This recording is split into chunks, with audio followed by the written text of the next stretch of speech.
네, 코로나19 백신 접종이 활발하게 이뤄지는 가운데 상반기 1,300만 명 접종 완료도 무난히 달성할 것으로 예상됩니다.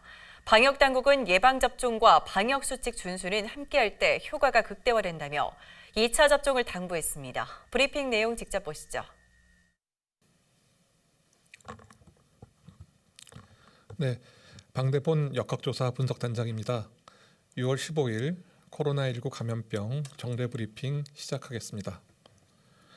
먼저 예방접종 관련 상황 말씀드리도록 하겠습니다. 오늘 0시 기준 1,256만 여분이 예방접종을 받으셨습니다. 어제 하루 백신 1차 접종자가 73만 여분, 2차 접종자가 25만 6천 여분이셨던 점을 감안하면 오늘 오후쯤에 국민 여러분들께 말씀드렸던 상반기 내 1,300만 명 접종 목표를 무난히 달성할 수 있을 것으로 그렇게 예상하고 있습니다. 2분기 30세 미만 접종 대상자에 대한 화이자 백신 접종이 시작되었습니다.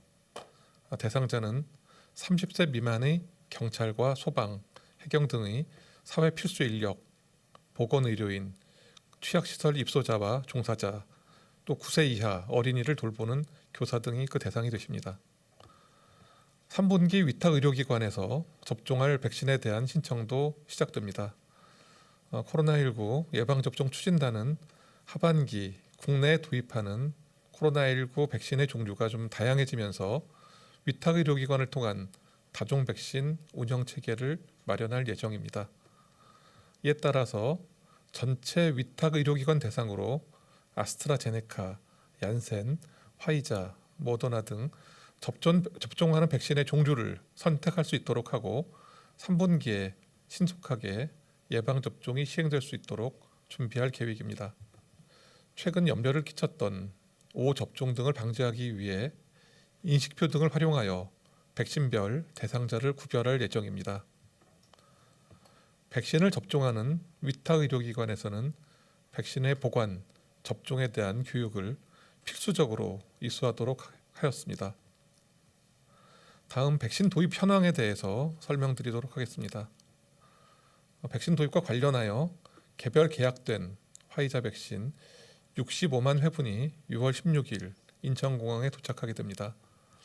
이로써 상반기 도입 예정인 화이자 백신 700만 회분 중 570만 회분이 도입 완료되고 나머지 130만 회분도 순차적으로 도입될 예정입니다. 예방접종을 가장 먼저 시작한 75세 이상의 고령층에서 확진자 발생이 크게 감소하고 있습니다.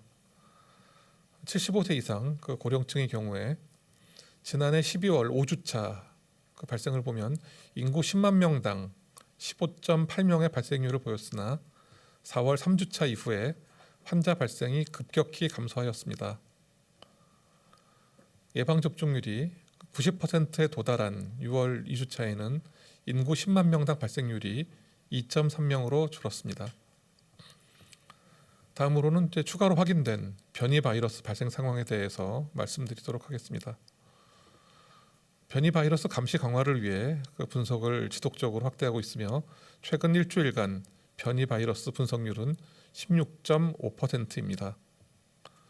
총 631건의 코로나 바이러스 유전자 분석이 진행되었고 모두 226건의 변이 바이러스가 추가로 확인되어 변이 발견률은 35.8%입니다. 한편 지난 5월 4일부터 총 18차례에 걸쳐서 그 부정기 항공편으로 국내에 입국하신 인도 제외 국민은 총 3,048분으로 현재까지 입국과 격리 단계에서 모두 78명이 확진되었습니다. 변이 바이러스는 모두 19명에서 발견되었습니다.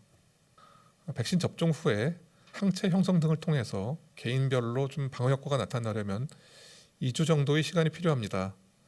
또한 강력한 면역 효과를 위해서 2차 예방접종이 반드시 필요합니다. 예방접종과 방역수칙 준수는 함께할 때 그 효과가 극대화되며 보다 빠르게 유행을 감소시킬 수 있습니다.